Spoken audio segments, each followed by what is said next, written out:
Since there's not too much going on in my garden right now, I thought it might be cool to see an experiment I tried at the end of last season. My producing partner and editor, Rose, has been growing hydroponically for a few years using a low-tech, zero-electricity method called Kratky. Basically, you sprout a seedling in rock wool, put it in a hydroponic solution, add some clay pebbles to block the light, and as the plant drinks up the liquid, the roots that were submerged become air roots.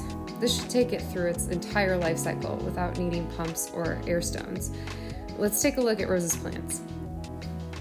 Where I have the Sprouts.io and that's super high tech and advanced, this is probably the lowest tech, and what I think is a really good thing, to be honest. I'm kind of averse to technology, so I'm super curious to learn more about how this works and how it compares to the Sprouts.io system. This is a ground cherry, which is a very cool plant, and I haven't grown it before, and I'm really excited because it's flowering. This plant, it was in my garden bed that I filled with pretty poor soil because that's what was available during COVID, and it was not growing. It was about this big after 3 months, and then I put this in here maybe 2 weeks ago, and it's like this. So it's pretty much just straight nutrients. That's amazing. You put the nutrient solution in the bottom, you have it so that it's all the way to the top and just barely touching, and the roots grow into the nutrient solution, and as the water level lowers, the roots become air roots. Like you can see how hairy they are at the top. You can do this on your windowsill inside in a small jar. Protein container is really good because it's already dark. If you do it in a mason jar, you're gonna have to like wrap some foil around it or some paper. Right. So that sunlight doesn't get in, because if sunlight gets in, then algae starts to grow. It's like a set it and forget it thing. I've grown tomatoes, I've grown pepper, I've grown all sorts of leafy greens. Okay, you have a container. It needs to be like a solid color, like opaque container, right?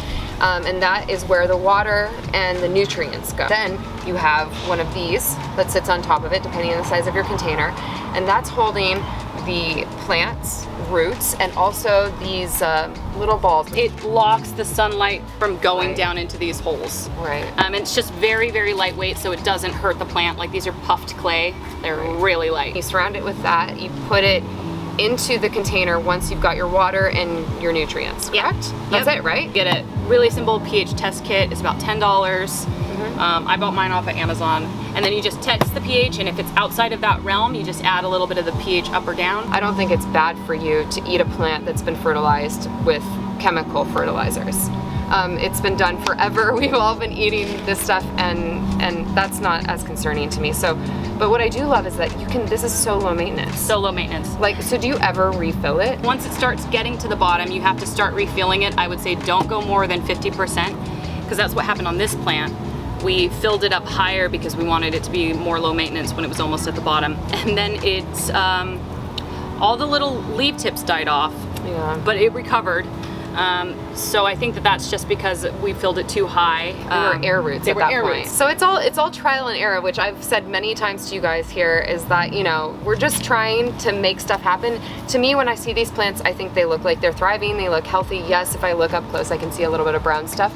But honestly, this plant's still growing. It's got a ton of tomatoes on it.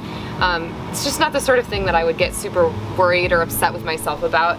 And that means next time you have this kind of thing happen, you can make a different decision, and that's what we've both been doing for the past few years, and that's why we've connected so well. And it's great to, if you have another friend who's into your gardening stuff, you guys can share tips.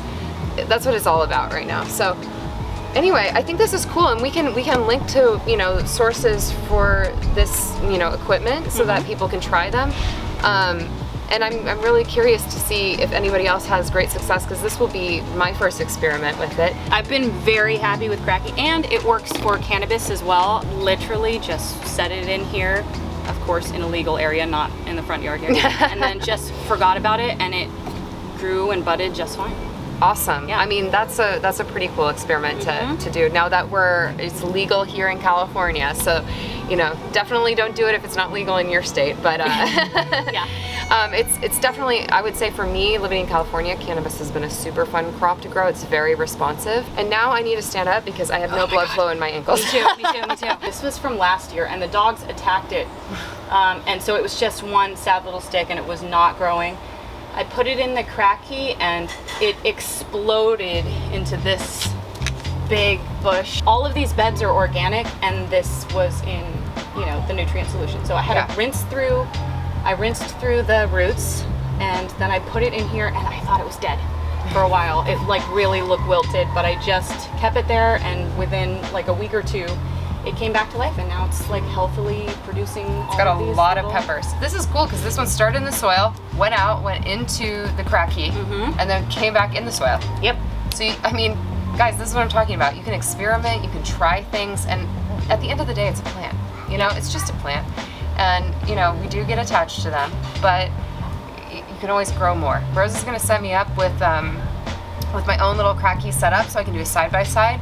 And kind of see what I prefer, pros and cons, etc. I'm a little bit biased because I feel like Kratky is still more like natural.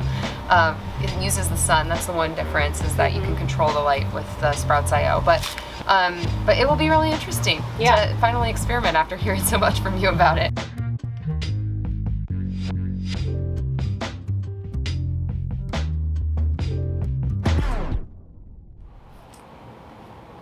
Okay, Kratky update, and as you can probably guess, it's a sad one. My cute little marijuana plant did not make it, although ironically, this rock wool is still wet, which is odd. So maybe it just didn't do well because it was on a west-facing wall, and it's been very hot here the past few days. I planted another one of these up in my garden, and it did just fine. It's nice and green and beautiful. So it could be a light thing. I only put the water level to just below the basket, or just barely touching the bottom of the basket. And it's a little bit lower now, but the roots just never made it down. They're only barely sticking out of here, so that's sad. I need to figure out another plant to put in here and try this again, and I think I'm gonna try to start the water level more like here and just give it some time to adjust. As you can see, it didn't work out for me that time, and the season ended before I could try again. But there's always next spring. My pet praying mantis thanks you for tuning in. See you next week.